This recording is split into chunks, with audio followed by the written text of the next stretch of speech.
قامت الست بعملية الطهارة، وكانت تجربة قاسية جدا، وما زلت وأنا فوق ال60 سنة وأنا المشهد ده مش قادر إن أنا يروح من بالي.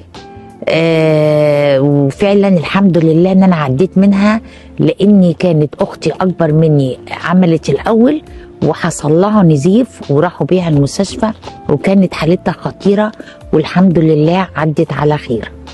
فالحقيقة لما مريت بالظروف ديت واتجوزت وجبت بنات، فحقيقي قررت ان انا عمري ما افكر في العملية دي، والحمد لله ما اتكررتش لاولادي خالص. فبنصح كل الامهات يا ريت ما يخاطروش بالعمل السيء ده جدا، لانها بتكون نقطة سوداء في حياة اي بنت واي طفلة، لانها ما بتقدرش تنسى ابدا